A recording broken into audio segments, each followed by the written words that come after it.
Fellas, in the world of 140 round per minute hand cannons, the thought of adding another one to the list doesn't really sound that appealing. But Ancient Gospel here is more than just Ancient Gospel. Bungie has actually converted it from a solar hand cannon to a void hand cannon. They've also given it roles like Kill Clip and Rampage together, giving us that OG God Roll that only Kindled Orchid used to have. Now, I know some of you are probably thinking, Cross, if they wanted to give us a void hand cannon, why not Palindrome? You bring up a very fair point. Honestly, guys, I have no idea why Bungie has not brought back Pally. Had I known it would take this long to get Palindrome back in the game, I would have never deleted our God Roll. But the way Bungie's been treating Pally, it's like it doesn't even exist. And the fact that they brought back Ancient Gospel and made it void, I've all but lost hope that Palindrome will ever return to us. With that being said though, does Ancient Gospel fill that gap? Is it a dominant hand cannon in both PvE and PvP? And is this thing even worth going after? Well, first up, if you are trying to get this hand cannon, it's dropping from Garden of Salvation alongside all of our other garden weapons. Yes, they are all craftable. You can actually check out our guides. We've done a couple cheese guides as well. And when you see Garden of Salvation in the weekly rotation, you can farm the raid over and over, or you can just pick up the quest there from Hawthorne, do the raid one time. And not only do you have a chance of getting multiple red borders when you finish the raid, but you can also go back to Hawthorne, turn in your quest, and lock in a red border of your choice. Now, some things that make Ancient Gospel an interesting pick this time around is number one, it has an origin trait. Just like our other garden weapons, they come with the origin trait Photoinhibition. The weapon deals bonus damage to combatant shields and targets with overshields. Breaking a combatant shield disorients them. Breaking an energy match shield also disorients nearby combatants. It's almost as if Bungie took the trait Shield Disorient and added it in here as an origin trait. Now, as a quick notes about this origin trait, it gives you a 34.3% increase against PvE combatant elemental shields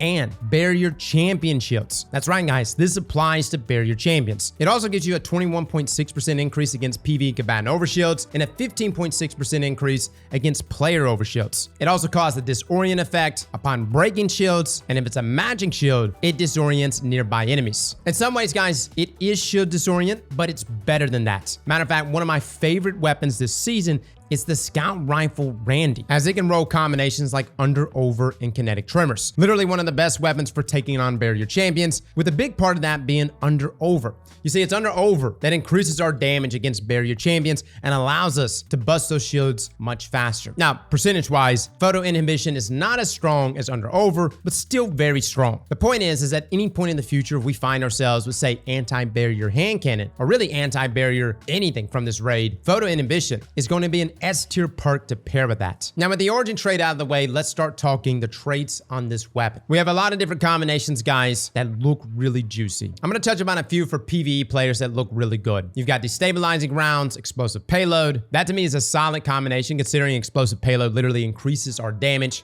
And then you got destabilizing rounds, which causes nearby targets to become volatile. However, if you want to go a more traditional route, you have damage perks like Rampage in that third column. And you can do Rampage with explosive payload, which is literally the best of both worlds. You got one that's giving you increased damage from the front end, with each kill giving you stacks of Rampage, increasing our damage further. And I know a lot of people like perks that help you with that reload. Maybe you wanted to do air trigger, rapid hit. I'm not saying you can't go that route, but having a good damage perk in that third column to pair here with the fourth column perk, whether that is explosive payload or kill clip or swashbuckler, the double stacking there of damage perks is really nice on Ancient Gospel. And if you're worried about reload speed, you can rock things like Alloy Magazine. Again, this doesn't require you to be completely empty when you get that reload in, as it literally grants a reload duration multiplier as your magazine drops from 50% capacity to empty. And the beautiful thing is that even with something like Tactical Mag or Appended Mag, hell, even Extended Mag, with the backup mag mod, you're already running into that magazine cap. So if you were to do Alloy Magazine, that with the backup mag mod already puts you at 13 rounds, whereas all of our other magazine options with the backup mag mod puts us at 14, which is definitely not worth it. Alloy for me, guys, would be the play here for maintaining those Rampage stacks as quickly as you can to put you back in the gunfight, and with the enhanced versions of Rampage allowing it to last for an extra half a second, PvE combinations like Rampage explosive payload is a very solid choice. So again, for my PvE players, There's Demolitionist, Explosive Payload. That's a pretty good one just for getting your ability energy back. Destabilizing Rounds and Explosive Payload. Very, very good for leaning into that volatile. Keep in mind, Destabilizing Rounds does have a cooldown. And then Rampage, Explosive Payload are two really good perks to give us more damage without the need to ever stop and reload. Granted, Kill Clip would still be good. I just really like Explosive Payload inside of PvE. And if you combine this with, say, something like Spirit of Gerfalcons, it's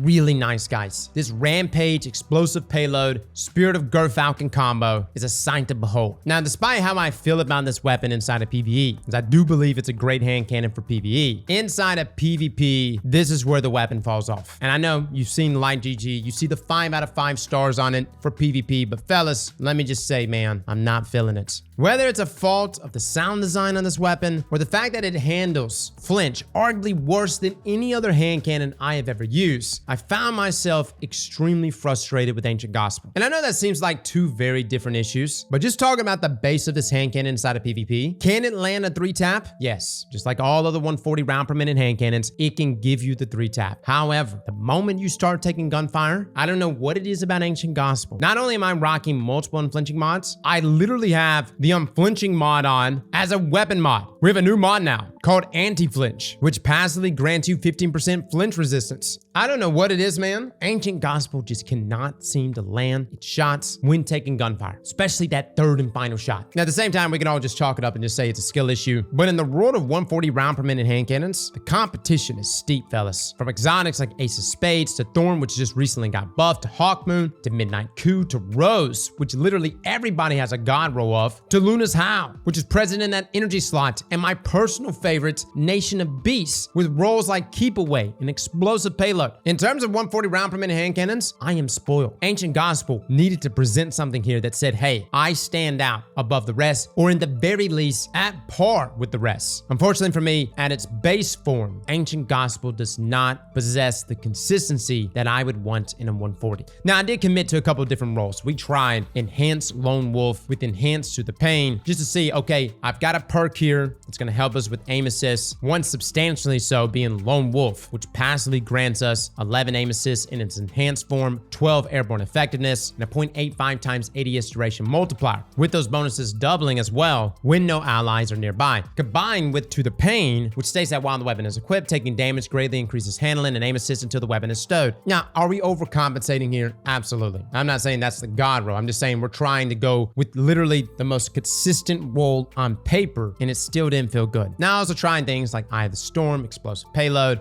We tried Lone Wolf with Explosive Payload. Again, the big issue with Explosive Payload these days is that Bungie has pulled it back and nerfed it multiple times. Now, this takes us, though, to the role that everyone was most interested in when we first saw this. That being the combination of Rampage and Kill Clip. Keep in mind, at one time, guys, Kindled Orchid was the only other hand cannon that could roll with this. And what was so beautiful about Kindled Orchid and this trait combination was that when you got a kill, you would proc Rampage. But then if you reload, you would proc Kill Clip. And if you found a target in time, you would have both of those traits active, which would give your 140 round per minute hand cannon the 2-tap. Now, that's an extremely fast time to kill. Again, 0.87 seconds is what we're looking at for a 140 round per minute hand cannon. However, if you could 2-tap with a 140, that time to kill value drops to 0.5 seconds. Extremely fast. But a couple things have happened since then, most notably Kill Clip. You see, its damage buff has been reduced to 25%. And despite Rampage no longer needing Rampage Spec, which was an old mod back in the day, which would extend the duration of Rampage, that's actually been deprecated into the Rampage perk itself. Kill Clip at 25% is just not enough, fellas. At least to get the 2-tap on Guardians at max resilience. It can get it on Guardians at tier 4 resilience and below, but I would argue and say most people these days, at least in trials, high in comp, they're rocking 8, somewhere around that 7 to 8 resilience level for a variety of reasons, as that affects a number of different weapons in terms of forgiveness and TTK values. Now, I know we had a number of people come by the stream and say, Cross, you could stack things. You could do things like a Surge mod. Then you can get the kill, proc Rampage, reload, pick up an Orb of Power, and boom, now you can get the 2-tap. Fellas, come on, that's a lot of hoops. I'm not saying you can't do it. You could do a Reaper mod. We can go in 6v6. We can make it happen. You could do some time dilation mods, but let's just be real. You're using 2 different traits that are literally only giving you benefits when you land a kill, which means you have nothing helping you on the the front end to give you that kill. And as I just said, Ancient Gospel just does not feel good on its own. Had kill clip not been nerfed way back when, Ancient Gospel would be able to run around flat-footed after getting a kill and give you the 2-tap. And I would say with the enhanced versions of Rampage and kill clip, it would have been beautiful. You've got 5 to 5.5 seconds there to get the kill, reload, and find another target. And that's a combination we could have utilized in comp, we could have utilized it in trials, and definitely in something like 6v6. Now, does it help you with forgiveness? It does. It's not a useless combination, but it's not as potent as we had hoped it to be. You could easily just rock just kill clip if you're looking to secure that kill in 2 crits, 1 body. Overall, if I had to choose a role for PvP, again, max range is your friend here. Try to go for Hammer Forge, go for accurized rounds. That puts you up above 33.5 meters. I think Lone Wolf is pretty good. Eye of the Storm is also really good. You can go with something like Rapid Hit if you're looking for something more traditional. Combine with, say, something like Explosive Payload or Kill Clip in that 4th column. Now, would I recommend something like Closing Time? Now, listen, I like Closing Time. You're gonna definitely see it on weapons like Glacial Chasm next week. It's a perk that extends the range, accuracy, and handling as the magazine gets lower. And it nets you some really good benefits. Anywhere from +10 to +20 range, -5 to -10% accuracy cone size, increased handling, but you have to be at 50% of your mag. And this kind of runs into a situation like high impact reserves. Are you willing to prime your weapon before every gunfight? And I would argue and say most people are not. There are certain weapons I'm willing to prime if there is a big